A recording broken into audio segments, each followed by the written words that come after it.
जड़ एक ऐसा पौधा है जो बहुत ही शुभ होता है, हर घर में होना चाहिए। लेकिन जैसे जैसे सर्दियां नज़दीक आती हैं, जड़ की पत्तियां पीली होने लगती हैं, गिरने लगती हैं और जड़ का पौधा मुरझाया हुआ सा दिखने लगता है। तो किस तरीके से आप अपने जड़ को हरा भरा बनाकर रख सकते हैं, किस तरीके से फंगस फ्री रख सकते हैं, आज की वीडियो में मैं आपको बताने वाली हूँ। इन 5 बातों का यदि आप ध्यान देते हैं तो आप अपने जड़ के पौधे को हरा भरा रख सकते हैं। पहली चीज़ है ये सॉइल। सॉइल जड़ की बहुत टाइट नहीं होनी चाहिए। सर्दियों में आप सॉइल को ड्राई रखिए और गर्मियों में मॉइस्ट रखिए। इसके पीछे रीज़न ये है कि यदि बहुत ज़्यादा ड्राई है गर्मियों में सॉइल तो पत्तियां सिकुड़ेंगी और गिरेंगी, और सर्दियों में यदि बहुत ज़्यादा मॉइस्चर ले लेता है पौधा, तब भी पत्तियां सिकुड़ती हैं और गिरती हैं। इसके पीछे रीज़न ये है कि ये जो पौधा है ये सकुलेंट है। सकुलेंट यानी कि जिनके पत्तों के अंदर पानी भरा होता है। तो बहुत सिंपल सी ये टेक्निक है कि यदि सॉइल बहुत ज़्यादा ड्राई है तो पत्तों के अंदर के पानी को ये सोखेगा और पत्तियां मुरझाएंगी। बहुत ज़्यादा यदि मॉइस्चर है सॉइल में, तब भी ये पत्ते हैवी होकर के गिरेंगे। यदि आप शेड में रखेंगे इस पौधे को, यानी कि दूसरी टिप भी यही है कि सनलाइट का प्रॉपर आपको ध्यान रखना है, शेड में नहीं रखना है। यदि आप शेड में रख देते हैं तो पत्तियों के बीच में गैप बहुत आएगा, जैसा अभी मैं आपको दिखा रही थी। घना नहीं होगा पौधा, लंबी लंबी पत्तियां होंगी, लंबे लंबे स्टेम होंगे, लेकिन पत्तियां घनी नहीं होंगी। तो इसको प्रॉपर सनलाइट में आप सर्दियों में रखिए। गर्मियों में सिर्फ दोपहर के धूप से बचा कर रखिए।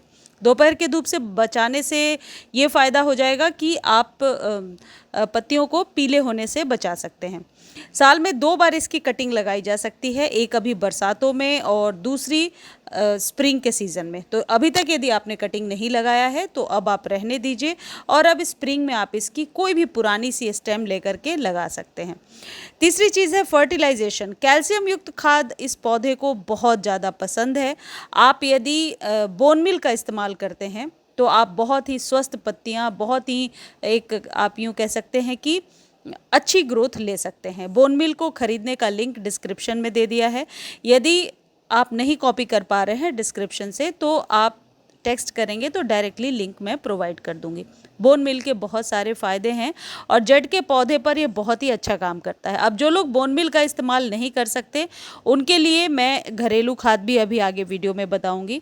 ये जो बोन मिल होता है वैसे तो कैल्शियम रिच फर्टिलाइज़र है और 15 दिनों पर 1 चम्मच अपने जड़ के पौधे को देना है।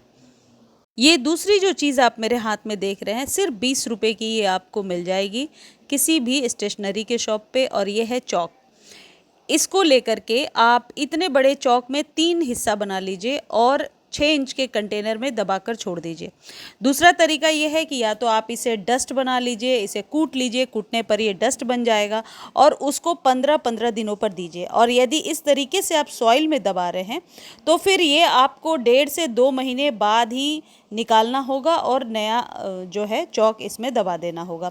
क्योंकि जब इसे हम इस तरीके से साबुत मिट्टी में रखते हैं तो ये बहुत धीरे धीरे डिल्यूट होता है। तो चूने का इस्तेमाल कर सकते हैं इस जगह पे, इसको भी कूट करके इस्तेमाल कर सकते हैं, और चूना जो पान के दुकान पर मिलता है उसे भी आधा चम्मच आप दे सकते हैं। लेकिन एक तो ये कैल्शियम का स्रोत तो है, लेकिन आपको एक्सेस नहीं करना है। देखिए ये जिस तरीके से स्टेम इतनी मोटी हो रही है, ये इसी वजह से होती है क्योंकि कैल्शियम प्रॉपर मात्रा में आप दे रहे हैं। अगली जो चीज़ है जो आपके घर में ही उपलब्ध है और हर एक 15 दिनों पर दे सकते हैं, यह है चाय पत्ती। चाय पत्ती को आप चाय बनाने के बाद धो लीजिए, सुखा लीजिए, और उस सूखे हुए चाय पत्ती को आधे चम्मच आप 15-15 दिनों पर देंगे। मैं गीला ही दे करके सिर्फ आपको दिखा रही हूँ, लेकिन गीली चाय पत्ती कभी भी ना दें। कई बार फंगस लग जाता है और आप न्यू गार्डनर हैं तो बिल्कुल संभाल भी नहीं पाते हैं और पौधा खराब होने लगता है। जड़ के पौधे को सर्दियों में वीक में सिर्फ 2 बार पानी दीजिए। यही अगली इम्पॉर्टेंट टिप है कि वाटरिंग कितनी करनी है। हमें लगता है कि जड़ को कम से कम पानी देंगे तो पौधा सही रहेगा, ऐसा नहीं है। गर्मियों में डेली वाटरिंग करना है, सर्दियों में वीक में 2 बार पानी देना है। इसको यदि आप पिंचिंग करते जाएंगे तो पौधे को घना बना सकते हैं, टोपियारी भी बना सकते हैं। ये जो चीज़ आपको मेरे हाथ में दिख रही है ये है कॉफ़ी। आप चाहें तो चाय पत्ती के जगह पर आधे चम्मच कॉफ़ी को 1 गिलास पानी में मिलाइए और थोड़े थोड़े अपने 4-5 गमलों में डाल दीजिए, जैसे मैं डालकर दिखा रही हूँ, और ऊपर से पानी दे दीजिए। कॉफ़ी में पर्याप्त मात्रा में पोटेशियम और कैल्शियम होता है जो आपके पौधे के लिए एक अच्छा, आप यूँ कह सकते हैं, पौधे की जो सॉइल होती है उसको जीवंत बना देता है। मिट्टी ज़्यादा उपजाऊ हो जाती है, भुरभुरी हो जाती है, और मिट्टी यदि भुरभुरी होती है तो फिर पौधा बहुत जल्दी पनपता है और जड़ें गलती नहीं है। इस तरीके से यदि पानी जमा होता है तो इसे आप रीपॉट कीजिए, ज़रूर इसके गमले में कोई प्रॉब्लम है, यानी पानी बाहर नहीं निकल रहा। ये जो कॉफ़ी मैंने आपको बताया, ये 15 दिनों पर इस्तेमाल करेंगे, और देखिए इससे ज़्यादा मात्रा नहीं लेनी है। कॉफ़ी की जगह पे चाय पत्ती ले सकते हैं। चूने वाले खाद का इस्तेमाल ज़रूर करना है महीने में एक बार, और यदि आप बार बार नहीं देना चाहते हैं, जो स्टिक मैंने आपको बताया वो चॉक स्टिक खरीद लीजिए और उसे सॉइल में दबा दीजिए। आप कॉफ़ी और चूने के पाउडर को डायरेक्टली मिला करके और पानी में 1 लीटर पानी में घोल करके भी अपने पौधे को दे सकते हैं। अब एक लास्ट टिप है, देखिए इस तरीके से इसमें मिली बग्स लग जाते हैं, तो मिली बग्स को हटाने के लिए या तो आप हाथों से ही देख करके हटा दीजिए, या फिर ऊपर से थोड़ा सा पिंच कर दीजिए। कई बार इसमें ये स्टिक हो जाता है, चिपक जाता है, जिस वजह से चींटियाँ भी आने लगती हैं।